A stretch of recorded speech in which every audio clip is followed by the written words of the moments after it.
उद्यमेन हि सिद्ध्यन्ति कार्याणि न मनोरथैः न हि सुप्तस्य सिंहस्य प्रविशन्ति मुखे मृगाः। अर्थात जिस प्रकार सोए हुए शेर के मुंह में हिरण स्वयं प्रवेश नहीं करता बल्कि उसके लिए शेर को स्वयं परिश्रम करना पड़ता है, उसी प्रकार सिर्फ इच्छा करने से ही नहीं अपितु परिश्रम करने से ही कार्य सिद्ध होते हैं। अतः हमें निरंतर श्रमशील होना चाहिए। इसी शास्त्र परामर्श के साथ प्रभात की इस वेला में सुप्रभातम कार्यक्रम के एक और नए अंक में आप सभी का स्वागत है।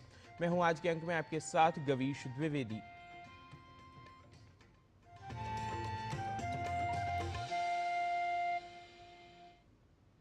संसार में समय की महिमा निश्चित रूप से विशेष है। समय की इसी महत्ता एवं विशेषता को बताता है भारतीय काल गणना का मुहूर्त विचार। मुहूर्तादि के लिए पंचांग का विशेष ज्ञान होना चाहिए, लेकिन सामान्य जन के लिए उपयोगी एवं परिचयात्मक ज्ञान को बताने के लिए हम पंचांग के कुछ ही अंगों को आपके समक्ष प्रस्तुत करते हैं। तो आइए आरंभ करते हैं आज के सुप्रभातम का, हम अपने इसी पहले प्रभाग आज के पंचांग के साथ।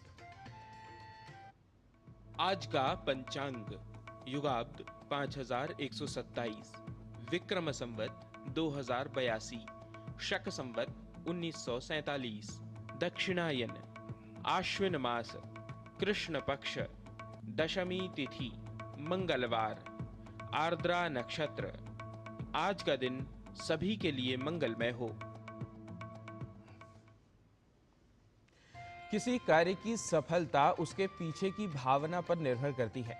कहा भी गया है, जाकी रही भावना जैसी, प्रभु मूरत देखी तिन तैसी। शास्त्रों में सुंदर एवं गेय सुभाषितों के माध्यम से विधि निषेध को सरलता से समझाया गया है।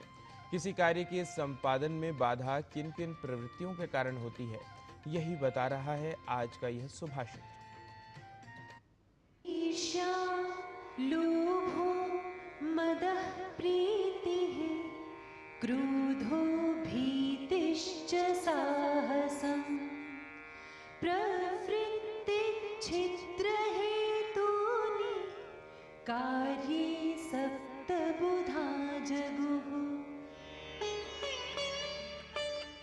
ईर्ष्या, लोभ, अभिमान, अयोग्य व्यक्ति से मित्रता, क्रोध, भय और दुस्साहस, ये 7 प्रवृत्तियां इस संसार में किसी भी कार्य के संपादन में बाधा और हानि पहुंचाती हैं, ऐसा बुद्धिमान जनों का कहना है।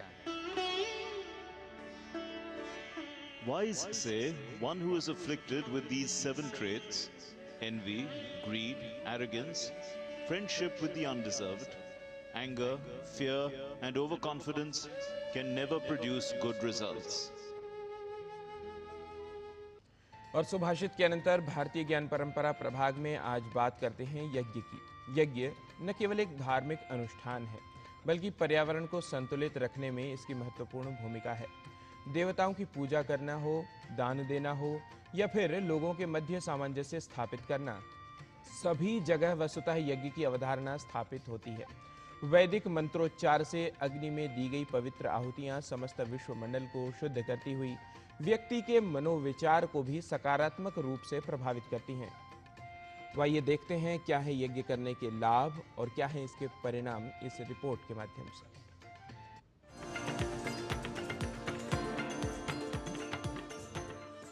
भारतीय सनातन धर्म में यज्ञ पवित्र अग्नि में आहुति देने या दान करने का एक धार्मिक अनुष्ठान माना गया है, जिसमें मंत्रों का उच्चारण करते हुए पवित्र सामग्रियां देवताओं को अर्पित की जाती हैं।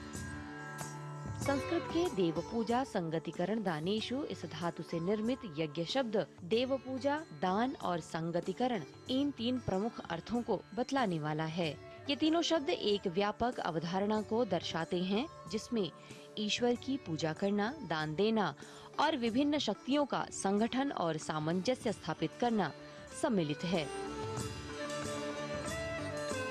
यह अवधारणा वैदिक ग्रंथों से उत्पन्न हुई है और इसका उद्देश्य धार्मिक और नैतिक मूल्यों को बढ़ावा देना, समाज में सामंजस्य स्थापित करना तथा प्रकृति का सम्मान करना है। भारतीय ज्ञान परंपरा में यज्ञ केवल अग्नि संस्कार नहीं है, बल्कि एक व्यापक सिद्धांत है जो पूजा, दान और सामाजिक संगठन को समाहित करता है, जिसका उद्देश्य परमार्थ और व्यक्तिगत उत्थान भी है। भारतीय सनातन शास्त्रों अर्थात 4 वेदों में यज्ञ की परिकल्पना की गई है और इसके महत्व को वहाँ बतलाया गया है। यज्ञ ही वह विधि है जिसके द्वारा प्राकृतिक संतुलन स्थापित होता है। वर्षा की अभिलाषा हो या फिर आत्मचिंतन में परिष्कार, सभी जगह ऋषियों द्वारा यज्ञ की महत्ता बड़े ही हर्ष के साथ स्वीकार की गई है। यजुर्वेद में कहा गया है कि अयम यज्ञो भुवनस्य नाभिः, अर्थात यह यज्ञ सृष्टि चक्र का नाभि है, क्योंकि यज्ञ के द्वारा द्युलोक को अभिषिक्त किया जाता है और परिणाम स्वरूप यज्ञ से मेघ बनते हैं और फिर मेघ से वर्षा होती है।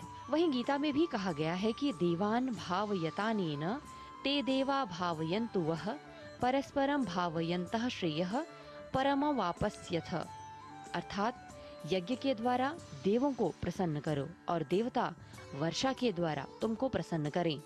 इस प्रकार परस्पर आदान प्रदान से तुम्हारी श्री वृद्धि हो। पर्यावरण की शुद्धि के साथ साथ यज्ञ मानवीय चिंतन को भी प्रभावित करता है। यज्ञ की आहुति के समय कहे जाने वाला मंत्र इदम न मम व्यक्ति के भीतर के स्वार्थ की और अहम की भावना को दूर करने का एक सकारात्मक विचार है, जो यह सिखाता है कि निष्काम भाव से किए गए कार्य की सफलता अंततः मन को प्रसन्न करती है। कर्म फल की आसक्ति के परित्याग से और ईश्वर के प्रति समर्पण के भाव से मानव कर्म बंधन से मुक्त हो जाता है। भारतीय ज्ञान परंपरा में यज्ञ न केवल एक धार्मिक विधि है, बल्कि एक वैज्ञानिक प्रक्रिया है जो व्यक्ति और पूरे समाज के लिए भौतिक और आध्यात्मिक कल्याण का मार्ग प्रशस्त करती है। यज्ञ मानसिक अवसाद को दूर करता है। यज्ञ शिव संकल्प विचार, शुद्धि, सद्भाव, शांति और निरोगता को प्रदान करके मानसिक और बौद्धिक रोगों को दूर करता है। अग्निहोत्र इत्यादि याज्ञिक कर्मों से संपूर्ण वातावरण शुद्ध हो जाता है और इसके साथ ही यज्ञ के समय होने वाले सस्वर मंत्र पाठ से ध्वनि प्रदूषण जैसी समस्याएं भी दूर हो जाती हैं। निधि तिवारी, डीडी न्यूज।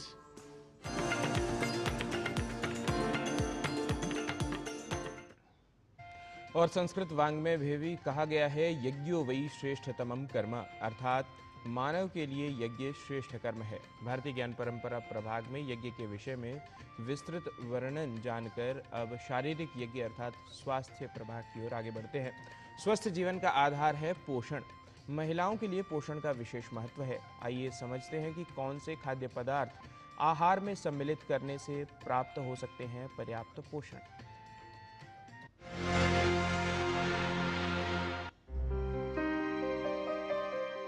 स्वस्थ जीवन के लिए पोषण का विशेष महत्व है। मानव शरीर में जैविक क्रियाओं के संचालन के लिए ऊर्जा की आवश्यकता होती है और ये ऊर्जा भोजन से प्राप्त होती है, इसलिए भोजन का पौष्टिक होना जरूरी है। सभी को संतुलित भोजन, पर्याप्त नींद, भरपूर पानी और नियमित रूप से व्यायाम करने की जरूरत है, जिससे वो पूर्ण स्वास्थ्य प्राप्त कर सके। महिलाओं में जो सबसे ज्यादा कमी देखी गई है वो है खून की कमी, एनीमिया जिसको कहते हैं, और कैल्शियम की कमी, जिससे जो हड्डियों के लिए बहुत ज़रूरी बात है। प्लस महिलाएं क्या करती हैं, अपने घरों में अपने आप को सबसे लास्ट इंपॉर्टेंस देती है, तो कई बार उनके खाने में कुछ इंपॉर्टेंट पोषक तत्व रह जाते हैं, जैसे प्रोटीन या फाइबर, ऐसी चीज़ें शायद उनके खाने में डे टू डे रूटीन में कम रह जाती हैं। उनको इन बातों का ध्यान रखना चाहिए। 9 साल की उम्र तक लड़के और लड़कियों को एक समान पोषक तत्वों की आवश्यकता होती है, लेकिन उम्र बढ़ने के साथ शारीरिक परिवर्तनों के कारण दोनों की पोषक तत्वों की जरूरतें बदल जाती हैं। महिलाओं की शारीरिक बनावट नाजुक होती है। मासिक धर्म, गर्भावस्था, स्तनपान और रजोनिवृत्ति के कारण महिलाओं में कई तरह के बदलाव आते हैं और उन्हें कई समस्याओं का सामना भी करना पड़ता है। एक महिला को अपने समान उम्र के पुरुष के मुकाबले अधिक पोषक तत्वों की जरूरत होती है। कैल्शियम रिच के लिए अगर आप देखें तो हमारे मिलेट्स कैल्शियम रिच होते हैं, मिलेट्स हमारे आयरन रिच भी होते हैं। प्लस इसके अलावा हमारे को जो हम दूध, दही, प्रोटीन की और दूसरी चीज़ें, अगर नॉन वेजिटेरियन है तो लीन मीट, इन सब चीज़ों को अगर खाने में शामिल करते हैं तो प्रोटीन रिच होने की वजह से वो लॉन्गर ड्यूरेशन में भी आपके बोन और मसल्स को सपोर्ट करेंगे। रागी बहुत अच्छा कैल्शियम रिच होता है, इसको अपने खाने में शामिल करना चाहिए अगर आपको कोई ऐसा हेल्थ कंडीशन नहीं है जिसकी वजह से इसको रोकना पड़े। विटामिन, आयरन, प्रोटीन, कैल्शियम ये सभी पोषक तत्व बेहतर स्वास्थ्य के लिए आवश्यक है। खास तौर पर गर्भवती महिलाओं को फॉलिक एसिड और विटामिन बी की आवश्यकता अधिक होती है, जिससे गर्भ में पल रहे शिशु का शारीरिक व मानसिक स्वास्थ्य बेहतर ढंग से हो पाए। आमतौर पर मानव शरीर को किसी भी उम्र और जैविक क्रियाओं के अनुसार ही पोषक तत्वों की जरूरत होती है।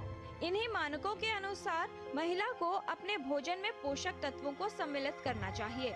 कुछ सिंपल टेक्निक्स होते हैं जिसके थ्रू हम खाने में जो आयरन रिच चीजें हैं उसकी बायो अवेलेबिलिटी, मतलब हमारे शरीर को ज्यादा अच्छे से मिले, इसको हम बढ़ा सकते हैं। जैसे स्प्राउटिंग है या फर्मेंट करके जो हम फूड खाते हैं उसमें फर्मेंटेशन में आप देख सकते हैं, जैसे ढोकला है, इडली है, या कुछ अचार पिकल्स वगैरह होते हैं, किमची वगैरह ऐसी चीजें, ये हमारे खाने का हिस्सा अगर रहे तो अच्छी बात है। प्लस हमारे अपने इंडियन खाने में चटनीज का बड़ा रोल होता है सीजन के अकॉर्डिंगली, हरी चटनीज वगैरह का, उनको भी खाने में शामिल किया जाना चाहिए। और आयरन रिच के लिए जो हमारा एक काला तिल है वो काफी आयरन रिच होता है और सफेद तिल कैल्शियम रिच होता है। तो इन चीजों को जब इनके सीजन आते हैं और इन चीजों को अगर हम स्प्राउट्स या फर्मेंटेड फूड में इसको अगर शामिल करके अगर हम लेते हैं तो ये रिच होने के साथ साथ बायो अवेलेबल भी बन जाते हैं। लड़कियों को अपने खान पान पर विशेष ध्यान देना चाहिए। गर्भावस्था के दौरान पोषण बहुत महत्वपूर्ण हो जाता है, क्योंकि माँ और शिशु दोनों का स्वास्थ्य इससे प्रभावित होता है। विकास ठीक तरह से हो, इसके लिए आवश्यक है कि आप संतुलित आहार ग्रहण करें। ये समझना जरूरी है कि आहार कैसा होना चाहिए और हमारे लिए सही पोषण कैसे प्राप्त किया जा सकता है। स्वयं को स्वस्थ रखने के लिए और शिशु के बेहतर स्वास्थ्य के लिए महिलाओं को अपने पोषण की आवश्यकता को समझना जरूरी है। किरण भारद्वाज, डीडी न्यूज।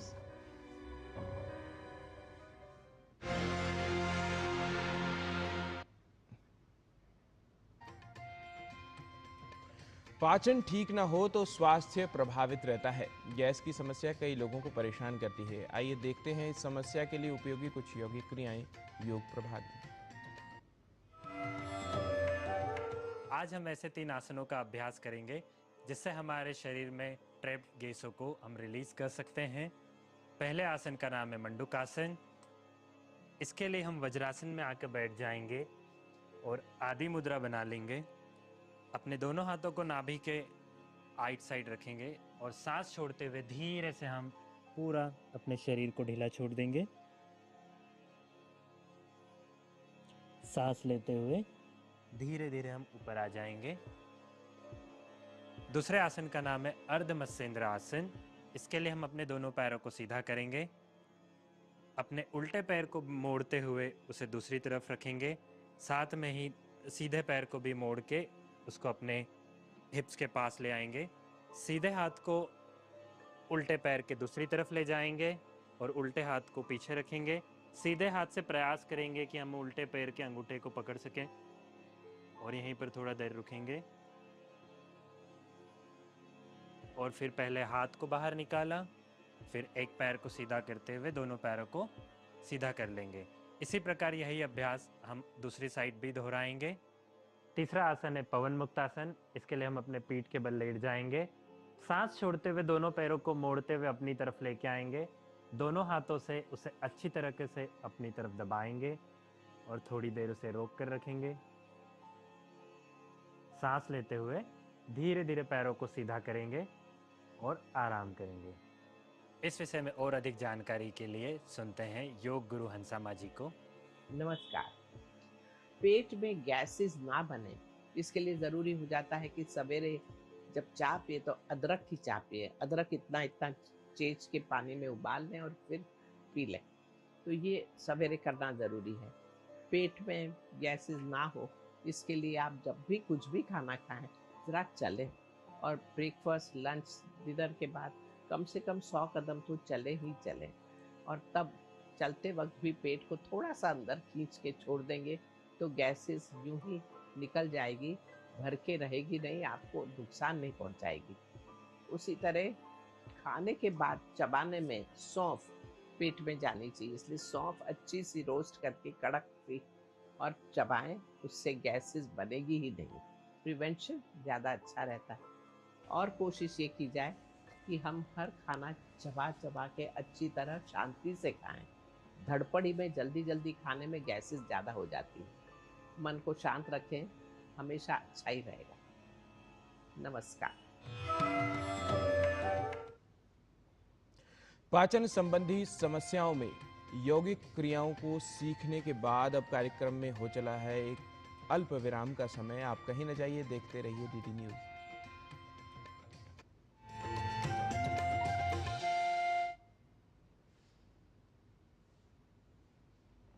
अब आया असली स्वाद। अब आया स्वाद। जब स्वाद के पड़े हो लाले तो MDH का चंकी चाट मसाला डालें। MDH का चंकी चाट मसाला। MDH। यशस्वी प्रधानमंत्री नरेंद्र मोदी जी के मार्गदर्शन में माननीय मुख्यमंत्री योगी आदित्यनाथ जी द्वारा अपनाई गई परंपरा के साथ प्रगति की नीति गोवंश संरक्षण और गोधन इकोनॉमी की दिशा में समूचे देश के लिए बन गई एक मॉडल योजना। 2018-19 में निराश्रित गोवंश की समस्या के निदान हेतु स्पष्ट नीति निर्धारण के बाद प्रदेश में अवैध बूचड़खाने बंद हो गए। 2017 से पहले सिर्फ 100 गो आश्रय स्थल थे। 2025 में जिनकी संख्या 7,700 से भी अधिक हो चुकी है। मुख्यमंत्री सहभागिता योजना के अंतर्गत गोवंश के भरण पोषण के लिए DBT के माध्यम से वितरित की जा रही है सहायता राशि। 2017 के बाद गोधन उत्पादों के अर्थतंत्र को पहली बार समझा गया तो आर्थिक उन्नति का नया मॉडल भी स्थापित हो गया। महिला स्वयं सहायता समूहों की सक्रिय भूमिका ने ग्रामीण क्षेत्रों में सृजित किए रोजगार के नए अवसर। काम दमदार, डबल इंजन सरकार। MDH की देगी मिर्च, देगी मिर्च का तड़का, अंग अंग फड़का। MDH की देगी मिर्च।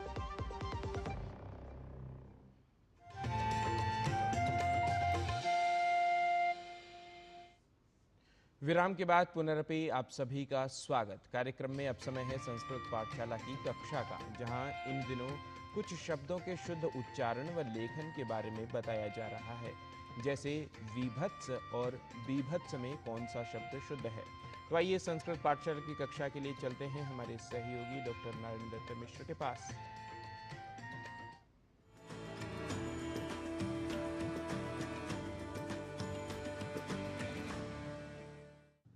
नमः संस्कृतानुरागिभ्यः सकलेभ्यः संस्कृत पाठशाला वीक्षकेभ्यः।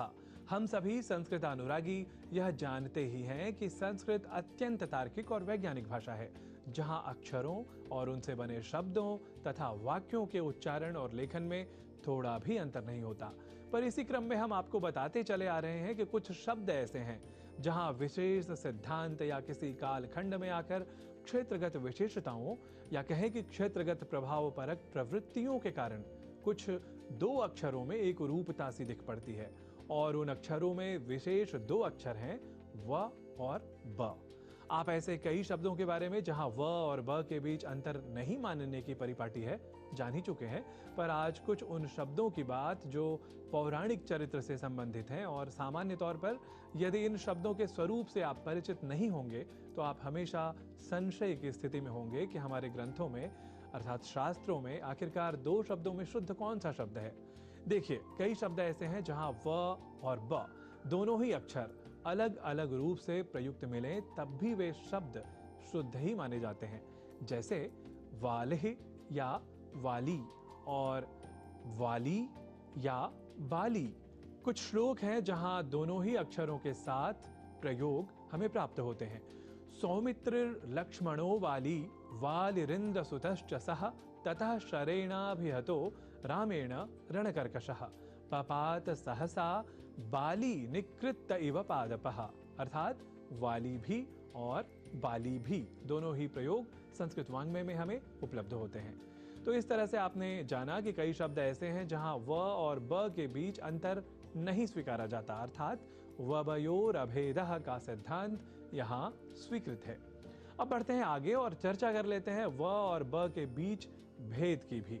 एक शब्द है जिसे हिंदी में हम कहा करते हैं विभत्स, पर संस्कृत में विभत्सः आदि कहना या लिखना संस्कृत के संस्कृतत्व वाली प्रकृति पर चोट पहुंचाना ही कहा जाएगा, क्योंकि बीभत्सः ही संस्कृत में तो सर्वथा शुद्ध है ही, और हम जैसा कि आपको बताते चले आ रहे हैं कि अन्य भाषाओं में भी यदि हम संस्कृत के शब्दों को लेते हैं अर्थात उनका प्रयोग करते हैं तो हमारी भाषा प्रयोक्ता के रूप में एक तो आशय यह कि बीभत्स इस रूप में ही विभत्स की मूल प्रकृति और शुद्धता का संदर्भ संस्कृतानुसार समझा जाना चाहिए।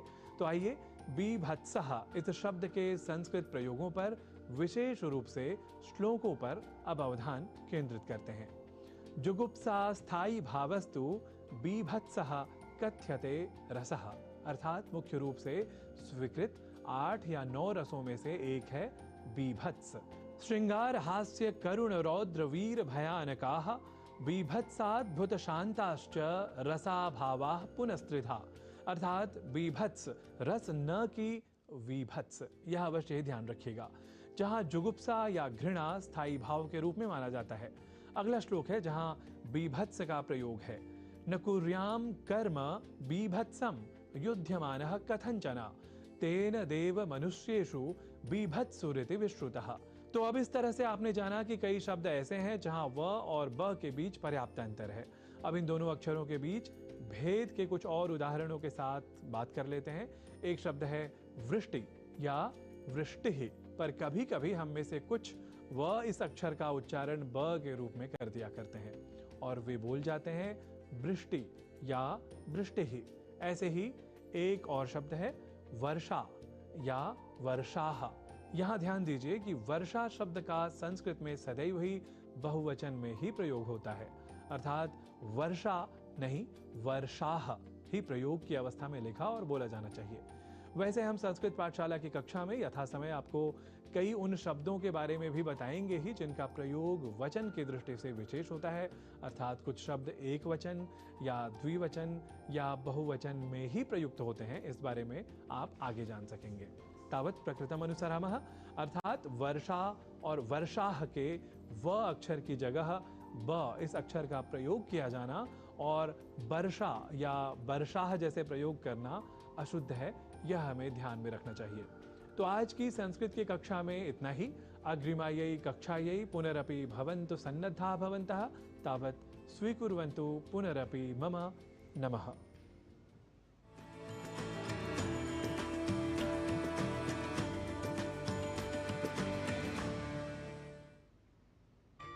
संस्कृत पाठशाला के अनंतर समय अब सकारात्मक समाचार का। कहा जाता है कि बायोचार उत्पादन ग्रामीणों की आर्थिक अनिश्चितताओं का समाधान प्रस्तुत कर सकता है और साथ ही पर्यावरणीय चुनौतियों का भी समाधान कर सकता है।